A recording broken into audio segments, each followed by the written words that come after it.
What is the best argument for God's existence? This may be a question that might have crossed the mind of many of you and many apologists. Or maybe a better question would be, what is the best way to defend the faith? As apologists, our primary concern is to give a rational defense of our Christian faith. That is, by definition, what apologetics is. It's giving a rational or a reasoned defense. And so the question arises as to how exactly can we best do that? What tool or argument can we use? And over the centuries, Christian thinkers have developed various arguments that they use to show that God exists or that belief in God is reasonable. These arguments range from cosmological to teleological to moral to ontological, and different kinds of arguments really. But I feel the best argument that we can use as apologists to defend the Christian faith is a transcendental argument. Strictly speaking, the transcendental argument establishes something, say Y, as the necessary precondition for another thing, say X. So if Y is the precondition of X, then you cannot have X without also having Y. So that's basically how a transcendental argument goes.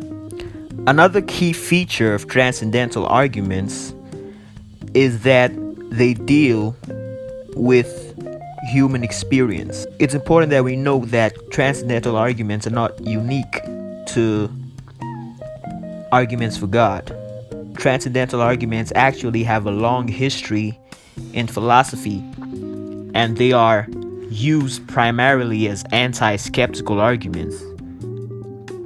When used in that fashion, a transcendental argument aims to show that some belief or some condition is necessary for a certain aspect of human experience to make sense or to be intelligible or to be possible. And so transcendental arguments deal with human experience. So as an example, the French philosopher René Descartes has a popular dictum which states, "I think, therefore I am," or "I doubt, therefore I am." So basically, René Descartes was trying to establish the necessity of his own existence for the fact of his thinking or his doubting.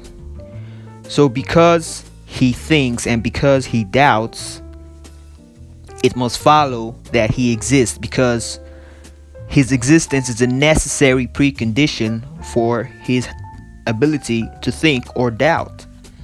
And we can skip over whether or not his argument is successful, but that's a basic example of what a transcendental argument looks like. And so how can such an argument be used as an argument for God? Well, essentially, a transcendental argument for Christianity would aim to establish Christianity as the necessary precondition for the intelligibility of human experience. That is, without Christianity, you cannot have experience that makes sense. Essentially, the claim is that Christianity is the necessary precondition for every aspect of experience that makes experience intelligible or coherent. With that out of the way, we can now get to why I think this type of argument is the best argument that one can use in defense of the faith. Essentially, I think it's the best argument because it is the strongest kind of argument that one can put forth.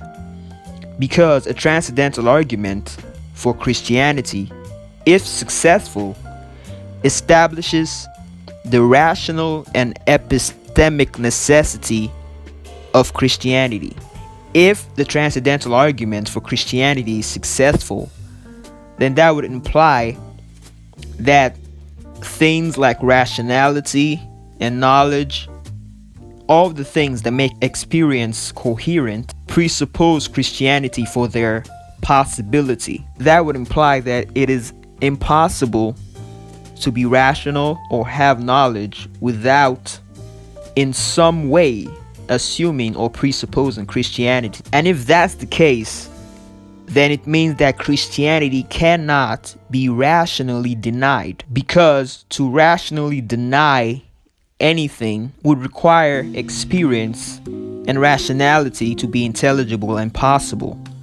But the argument would have already established that such things are only possible if Christianity is assumed. That would mean that it is impossible to rationally reject Christianity.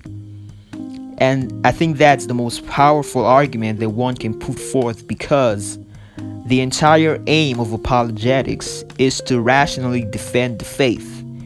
And what better defense is there than showing that it is impossible for belief in Christianity to be irrational?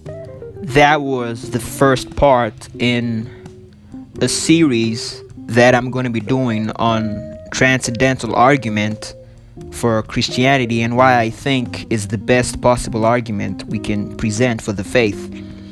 So if you want to see more of this, please like and subscribe so that you get notified when I publish a new video in the series. I'm going to be responding to objections and laying out the arguments formally and giving some practical illustrations. So stay tuned and thanks for watching.